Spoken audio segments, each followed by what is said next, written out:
Today it's time for a best of 3 series of professional StarCraft 2, and what I've got for you is a Zerg versus Protoss that was recently played as part of the World Championship series. Now, in case you're watching this video on the Monday that it goes live, the tournament, WCS Fall, literally wrapped up a couple of hours ago. And while there are a lot of very high profile matches that we can go ahead and have a look at right now, and I will do so over the next couple of weeks, today I wanted to jump into this series right here. I haven't seen it yet myself either, but both of these two players are certainly channel favorites because of their ridiculous creative strategies.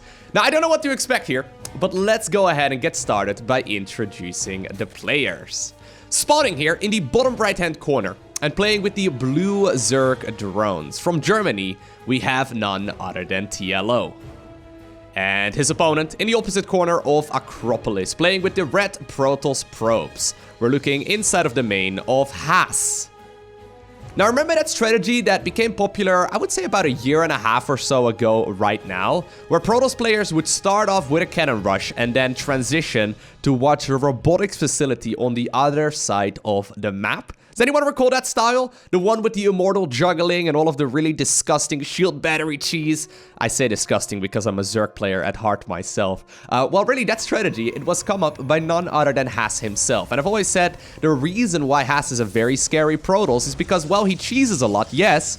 He goes for very hyper-aggressive strategies, yes, but he can also play the macro game. Now, truth be told, ever since that strategy got nerfed, right? I mean, we've seen a lot of changes over the last year or so to all of the StarCraft units, and especially Protoss had some changes to like the shield battery and then the warp prism and a whole bunch of changes all across the board. That style that Haas used to play is not nearly as popular and not nearly as strong as it once was. Now, there's no denying that ever since that strategy got nerfed, I honestly haven't heard a whole lot from Haas. I mean, I know he's still a formidable Protoss player and that he's still very good at just playing the good old standard macro game, but I'm curious to see if maybe he has come up with something new that once again is gonna show us how Protoss is meant to be played. TLO, on the other hand, I mean, he's a player who very many of you are familiar with. If you've been watching StarCraft 2 ever since the very beginning of the game, or really during any time period whatsoever, you'll probably be familiar with the little one. TLO has been playing, I think, professionally since like 2010. I look actually at the scouting here as well. He's got units going every direction. He doesn't want to get caught off guard right here. Oh, nice little dodge there. Nicely done, actually. That was really cool. Yeah, he doesn't want to be caught off guard right here with any aggression that Haas might be going for here in the earlier stages of the game. But TLO, he's been around for a long time, and people have been calling him the creative Zerg ever since the very beginning. Always playing styles that no one else really plays.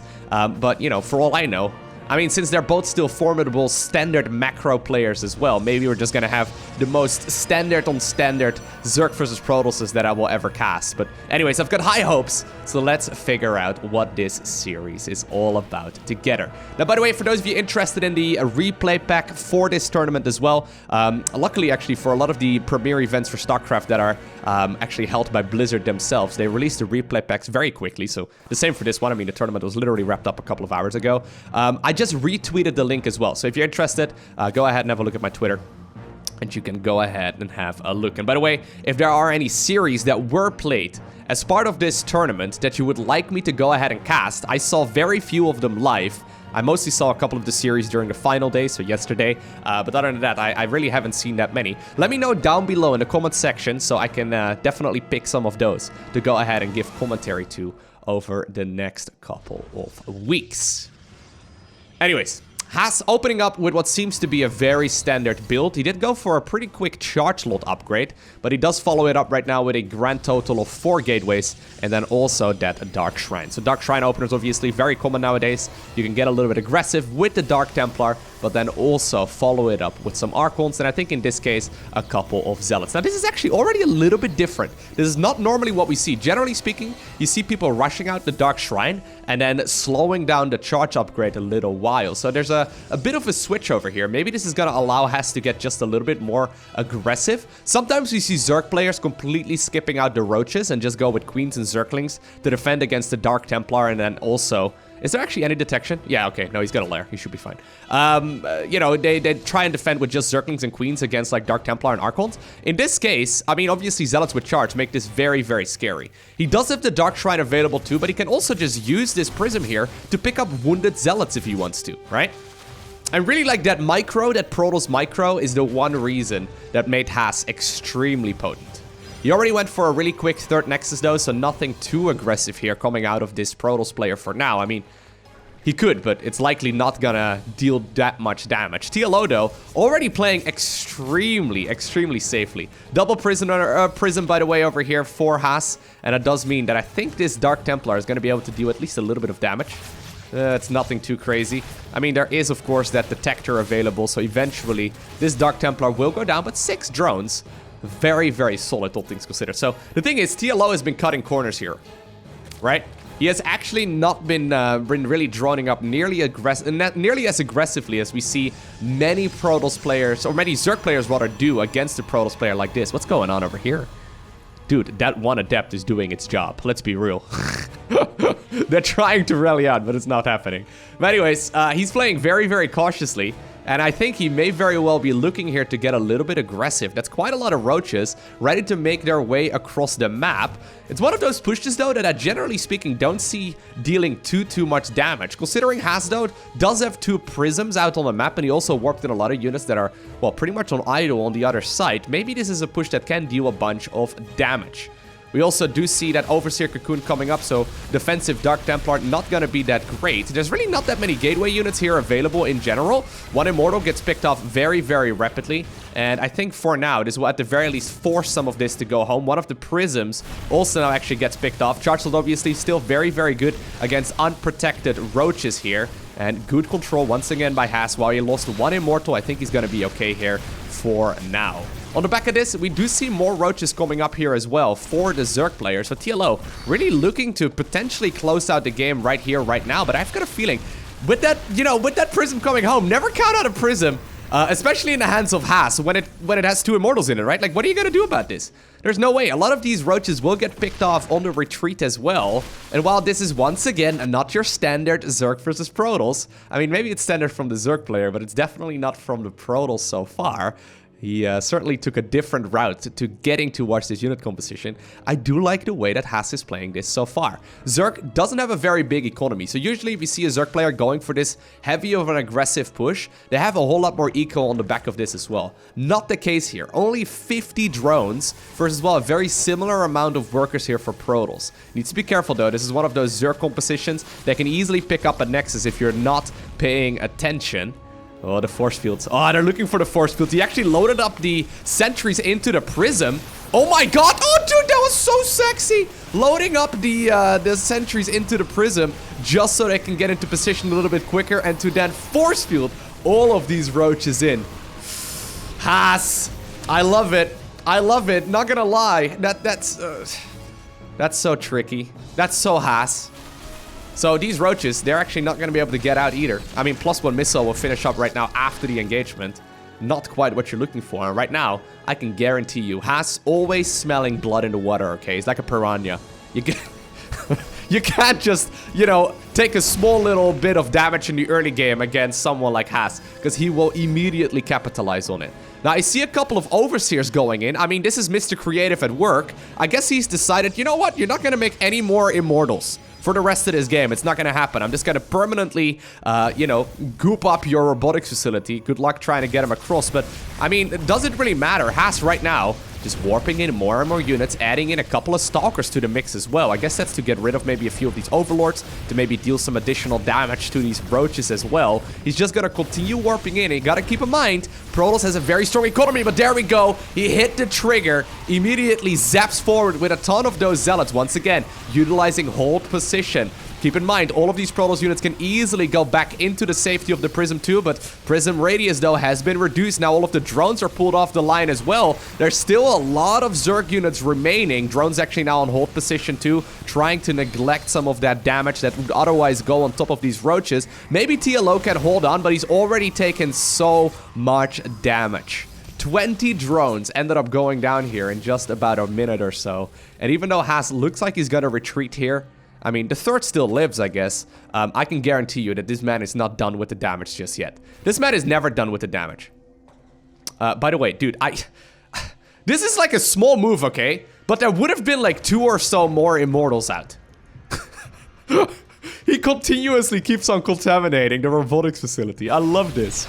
Oh, that's so sick. Okay, I'm glad I'm casting this series. Look, we could be looking at all of the Sarah and Raynor and like, you know, all of the top level player games right now. Or we can have a go right here at these matches instead. It's already delivering. It's so sick. Makes you wonder why not more people do, you know, sentries in prisms, right? It's kind of silly. We don't usually see that. Anyways, I've got a feeling, guys, that this game is pretty much as good as over. I mean, with one right click there, yep, the hatchery is gonna fall.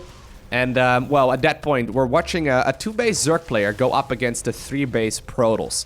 Now, I've watched a lot of StarCraft 2. I've played a lot of StarCraft 2. This is not a scenario you want to be in if you are the Zerg player. Protoss having a superior economy, not quite what you want. Now, TLO, though, he's on the prowl, right? He's getting a lot of free pickings while these Protoss units are looking to make their way back home. Keep in mind, on the back of this, there's really not that many Immortals either because of those constant contaminations. But, you know, it's still a couple of Immortals in a plane. Yeah, the pickup range, not nearly as big as it once was, but, I mean, no units really are dying. No Protoss unit there ended up dying. Maybe a Zealot, but none of the high-profile ones. And once again, yeah, Haas, he just continues warping in. TLO is fighting off creep. He calls GG, and that means that Haas is the one who wins game 1. Alrighty, so that brings us to Disco Bloodbath. This game was played on the newer version of this new map. So as you may have noticed, I mean, I ranted about it at length. The flashes inside of the main base, they're gone. Wow, amazing. I don't know, I still don't know who thought that would be a good idea. By the way, they have some great decorations here. Look at that. Is that Nova hanging out? I'm not even gonna make any claims because I'm probably gonna get it wrong. There's a karaoke pub from Alan? Amazing. Should we go to Alan's tonight? I mean, it's a Monday. I'm not gonna go anywhere. I mean, I'm gonna sit inside and play video games. That's my plan for tonight. I don't know what you guys are gonna do. Certainly not gonna do karaoke night. Hey, where are you going, Haas? Haas, psst. You're 1-0 ahead. Best of 3 means that the person who wins 2 maps is the one who ends up winning. It looks like Haas is a man with a plan. So this is what he used to do back in the day as well when he would cannon rush, okay? He would still open up Gateway. He would then follow up with a Forge. And if he saw his opponent was going for that quick hatchery on the low ground, that's when he would go for the actual cannon rush. So we'll see. Yeah, TLO already wisely pulling a drone here. Remember the counter that a lot of people would go for when they were playing against Haas?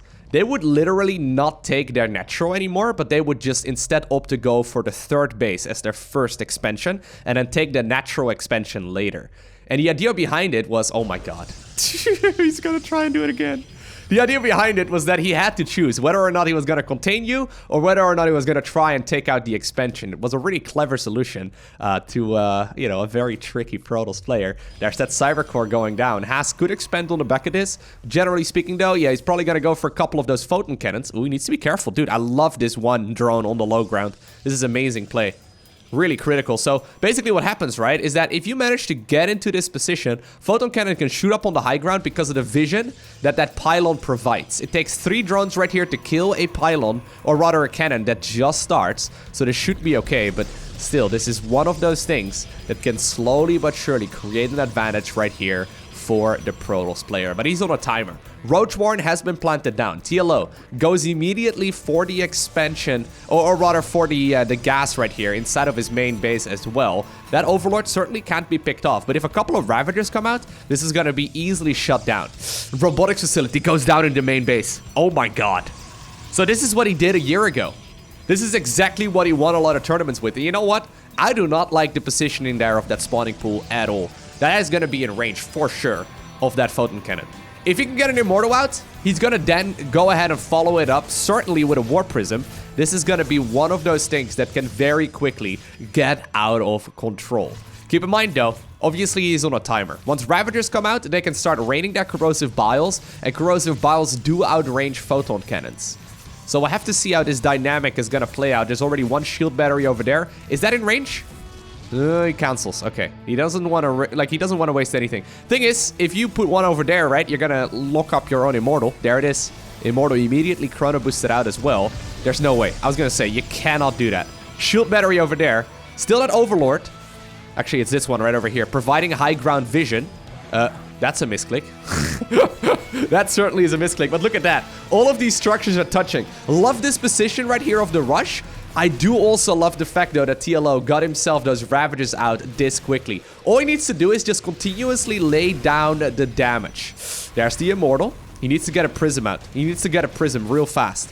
He needs to get a Prism out. Why is he not making a Prism? It's gotten more expensive. It's 250 minerals right now. The boys are pulled off the line as well. TLO manages to get himself a full surround right there on the Immortal. And well, he also bails a couple of his drones. The Immortal gets picked off. And while another Immortal right now is coming up, yeah. The sheer fact, right, that the Prism is now 250 minerals. It's a little bit more expensive than it was once upon a time. It did not allow Haas to get himself, you know, the damage in that he was really looking for. Now, he can certainly try and play this one out. Okay, I was gonna say, there's about 0 chance that TLO is not gonna win with a counterattack. GG is cold, and that means that TLO evens up the score. It's funny, though, because when you sometimes look at the patch notes, right? And I see this in the comment section as well when I go over the patch notes videos. It's like, yeah, they made the Prism 250 minerals rather than 200. Whoop-de-doo. Blizzard, please add gas to it. You know, like I see a lot of very angry comments and a lot of very angry people when it comes to those relatively minor changes. The thing is, that right there certainly would have been a whole lot more tricky for the Zerg player if a Prism was started up immediately. By the way, TLO, what are you doing? Oh my god. Oh my god, okay. So he's sending out a drone extremely quickly. Oh, dude, is he gonna go for a Nexus? Okay, no, I thought for a second he was going for a Nexus first. That would have been a bit of a disaster. Instead, I think that TLO is looking to plant down a hatchery over there instead. Yeah, that's exactly what... Oh my god.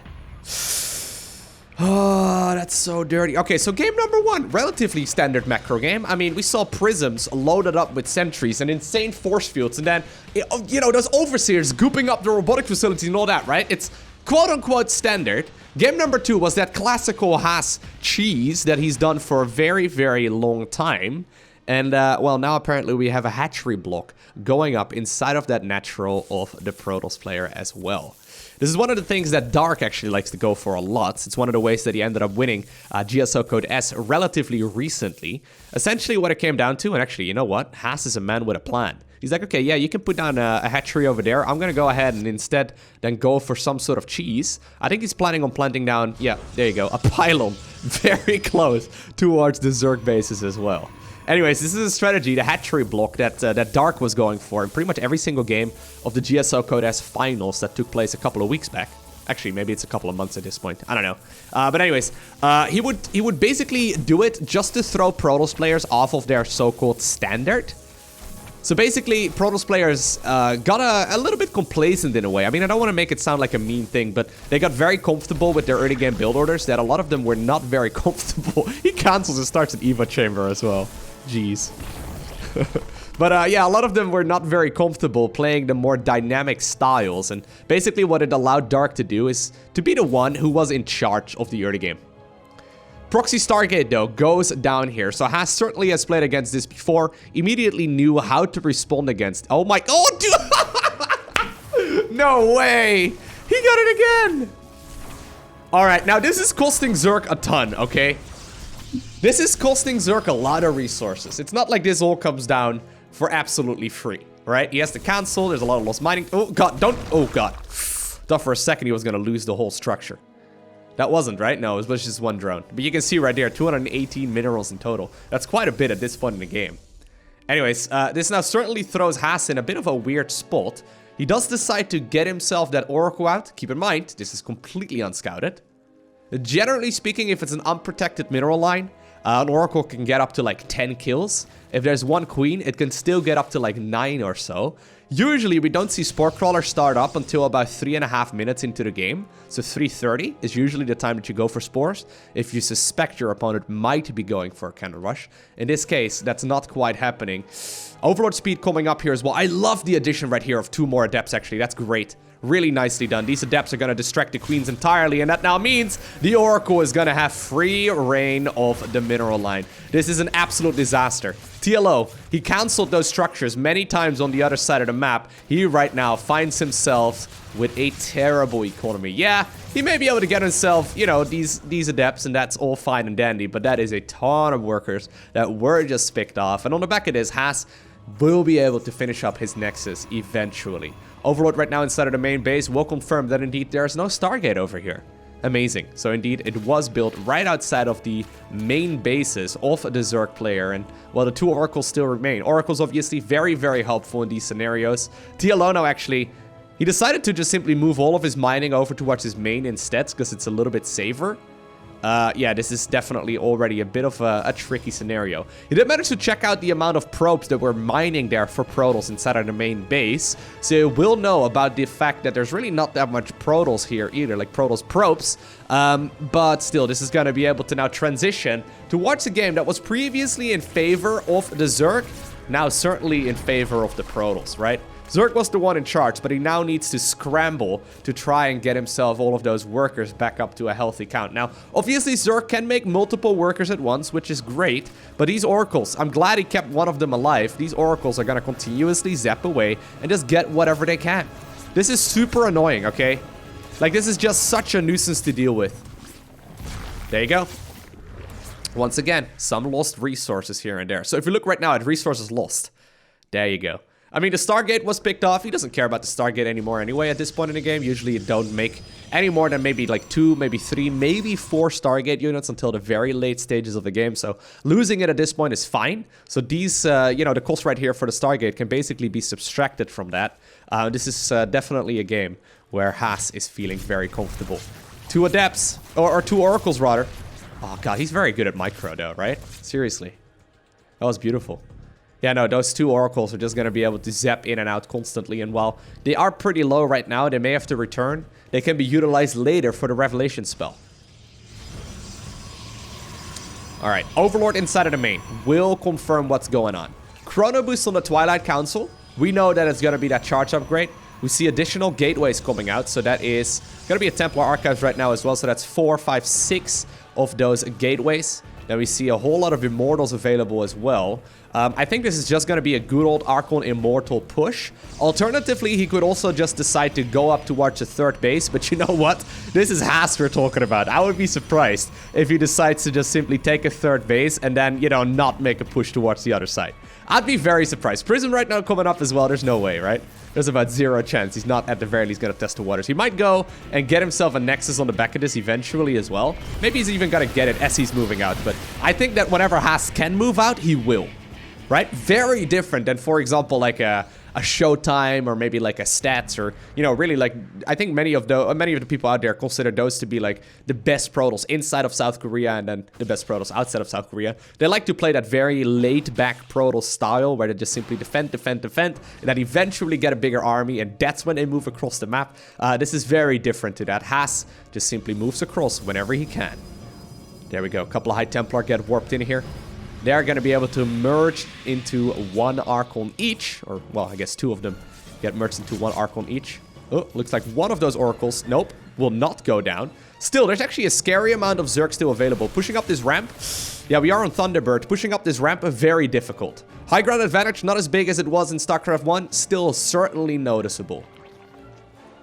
Okay, he made us actually go home. 3rd Nexus has been acquired. It's 6 gateways too, right? So 6 gateways is actually a bit of an odd account. Or amount, rather.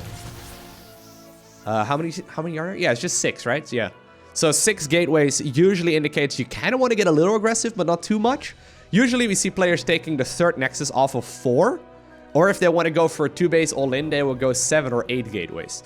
So 6 gateways is kind of middle of the road. Maybe he made 6 just in case Zerg wanted to follow this up with some sort of 2-base push. By the way, still no... Why is there no Spore? Oh, god, dude. I guess this is TLO once again cutting a corner. Right? Yeah, he's like, okay, I'm already really far behind. I guess I'll take the risk. That's 8 drones. I guess that's also because this group of Archons inside of that prism decided to be a nuisance, but... Anyways, maybe he assumed that that Zerg would be the one getting aggressive, as he knew that the chances that Zerg was going to go all in were rather big after taking that much damage. Oh. Actually, like, every single kill counts. I wouldn't be too bothered by this if this was a standard macro game. But 2 of those overlords actually very painful. Any energy right now that you can waste out of a queen, any creep tumor you can kill, super big. Oh, dude, the micro! I love it. So sick. Okay, Observer does get picked off, so that's at the very least gonna force Haas to be a little bit more conservative here. The thing is, though, he's just been warping in and zoning in and just making as much stuff as he possibly can. He's gonna try again here in a minute. There's the upgrade right now for the ground units as well. We added on additional gateways, so I think this makes it to a grand total of 9. Yeah, 9 in total. He could try and get himself a 4th base once again. I don't think he does that without, at the very least, also getting a little bit aggressive. Ooh. My god, that one fell all the way down. Did you see that? Yeah, so he's probably gonna try and see if he get a Nexus, but I wouldn't be surprised if he also then moves across. Still, by the way, microing at the same time with that Warp Prism, trying to get as much damage done and to pin this Zerg player back as much as he possibly can. Does Zerg even know, though, how much that truly is? Look at the amount of Zerg. There's nothing. Well, I mean, there's a couple of units here and there. Yeah, okay. No, Haas scouts it as well. Right now, TLO scouts, well, there's no more Protoss army here, where I expected it. 4th Nexus on the back of this, so that means he can start transitioning towards those big Stargate units as well if he wants to. Looks like TLO wants to transition right now to a bunch of Infestors. So maybe a Roach Ravager Infestor or something along those lines. But I've got a feeling that this 4th hatchery will never finish. Well, at the very least, not yet. Alright, those force fields actually help out the Protoss player, or the Zerg player more than the Protoss. It's keeping the Protoss player out for now. Once again, Archon's inside of the main base. A couple of Zealots now also warped in at that same location. A couple of Corrosive Balls do land, but right now has the higher ground. Uses the force fields very conservatively. Eventually, this push in the main base will be cleaned up, but look at the positioning right here of Haas. He's right at the point where all of these Zerg forces like meet, right? All of the units from the 3rd Rails rally over there. The Roach Warren actually also very exposed. And there we go, a couple of free pickings. We do see a big fungal growth, so Haas does take a little bit of damage there on some of those Stalkers. Still, though, I mean, I love this. I do like it, right? It's a lot of damage that's being done. I'm not sure how you're gonna, like, defend against this. This is so much damage. Now he is sieging up right on top of a Spore Crawler.